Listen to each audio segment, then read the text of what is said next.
Okay, so you're looking for a new iPhone and you've run into this kind of tricky question. Do you go for a slightly older but Pro model like this iPhone 14 Pro, or do you get the brand new fresh out of the box standard iPhone 16? It's a tough spot to be in because the prices can be surprisingly close, especially if you're looking at a used or refurbished 14 Pro.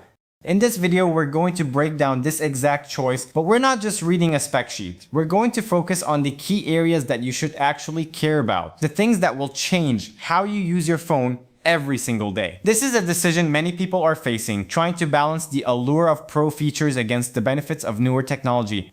And I'll be honest, the winner isn't as clear-cut as you might think. By the end, I'm gonna tell you which one of these I would personally spend my own money on, and my reasoning might just surprise you. So let's get right into it. Starting with the very first thing you'll notice when you pick up these phones, design and display.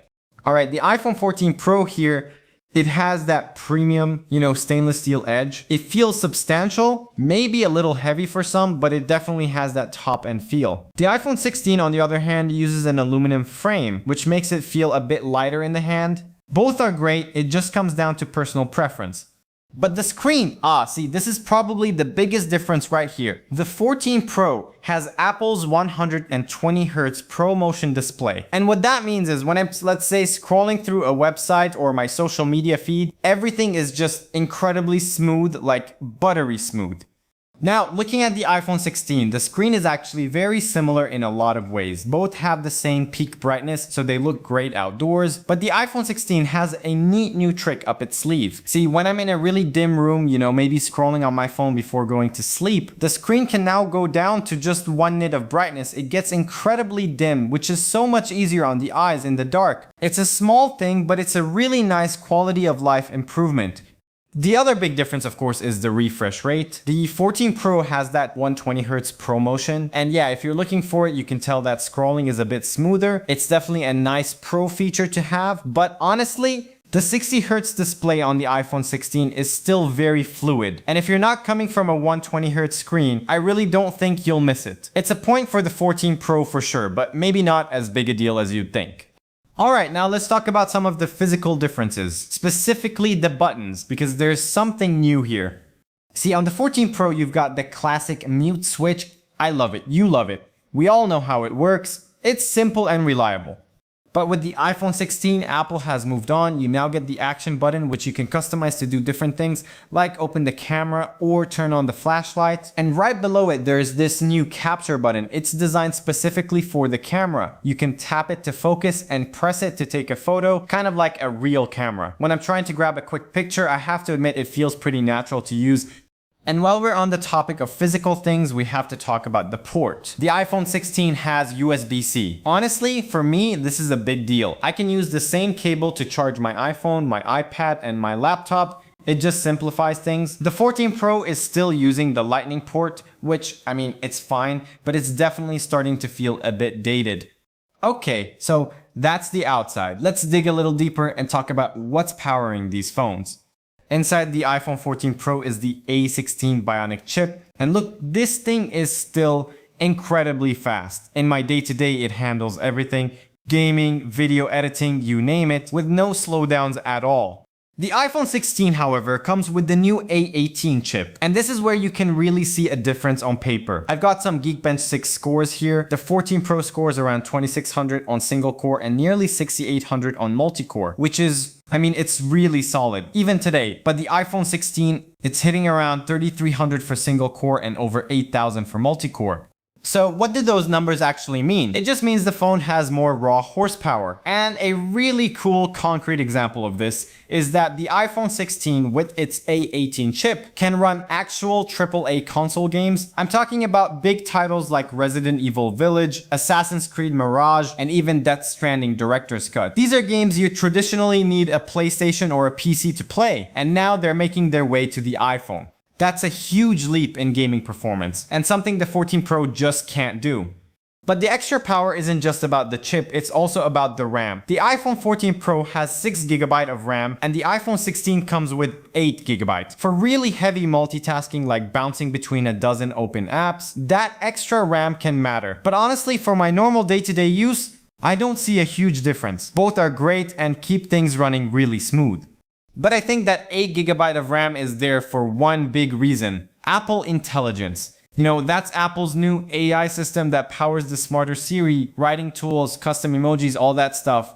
And what's interesting is that no Apple device with under 8 GB of RAM gets Apple Intelligence. So that extra memory isn't just for today, it's about enabling all the new AI features that are a huge part of iOS now. So when you put the faster chip and the extra RAM together, the iPhone 16 not only feels a little snappier, but it's also much better set up for the future. For sheer longevity and new features, the 16 definitely has the edge here.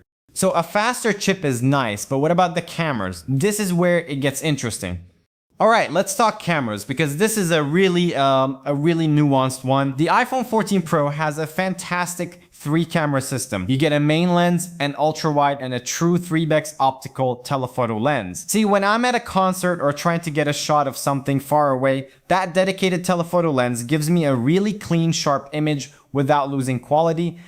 And another thing that makes it Pro is that it supports features like Apple ProRAW for photos and ProRes for video. Now what that means is if you're someone who's really into photography or videography and you like to edit your stuff later, these formats give you way more information and flexibility to play with. You can push the colors and details around in editing without the image falling apart. For more serious creators, it's a huge plus and a genuine professional feature. Now the iPhone 16 has a 2-camera system, but the main camera is a huge upgrade. It's a 48 megapixel sensor, just like the 14 Pro, and it allows for a 2x optical quality zoom by cropping in on the sensor. And you know what? It looks really good. For most shots, it's perfectly fine, but it's not quite the same as having that dedicated 3x lens, and you don't get those pro recording formats. For me, as someone who really likes to have options, the dedicated zoom and the ProRAW feature on the 14 Pro are big wins for the hardware. But the iPhone 16 has newer software tricks and that faster chip, so its general point and shoot photos might look a little better right out of the camera. It's a trade-off. And finally, battery life. My iPhone 14 Pro, it's pretty solid. It reliably gets me through a full day of normal use. From what we're seeing, the iPhone 16 has a slight edge, probably because of that more efficient A18 chip. You might squeeze out an extra hour or so, which is always welcome. So a small win for the iPhone 16. Okay, let's talk about the price, because this is obviously a huge factor. The brand new iPhone 16 starts at $799. Pretty straightforward. The iPhone 14 Pro, well, Apple doesn't sell it anymore, so you're looking at the used or refurbished market. So for that money, you're choosing between brand new tech and slightly older Pro tech. So after all that, which one should you get? Honestly, I don't think there's one right answer for everyone. It really depends on what you value. Here's how I see it. You should get the iPhone 14 Pro if you're someone who really notices and appreciates that super smooth 120Hz ProMotion display. And if you want a true optical telephoto lens for better zoom photos, if you value those pro hardware features and you're comfortable buying a used or refurbished phone, it's still an amazing device. You should get the iPhone 16 if you want a brand new phone with a full warranty. It's for the person who wants the latest processor, access to the newest AI features, and the convenience of USB-C and the new capture button. It's the more practical, future-proof choice for most people. As for me, which one would I pick? It's tough. It's genuinely a hard choice. But if I were buying today with my own money, I think I'd have to stick with the iPhone 14 Pro. I'm just someone who is so used to that 120Hz ProMotion display, and I'm really into photography, so I find myself using that true 3x telephoto lens and the flexibility of ProRAW and ProRes all the time. The LiDAR scanner for faster focus and dim lighting is another one of those small pro features that I'd really miss.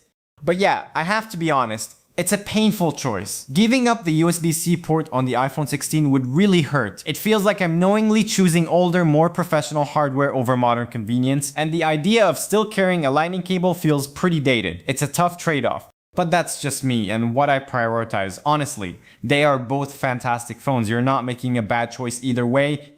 But hey, that's just my 2 cents. I'd love to hear from you. Which one would you choose and why? Are you like me and can't give up the Pro features, or is USB-C and the new A18 chip the obvious choice? Let me know down in the comments.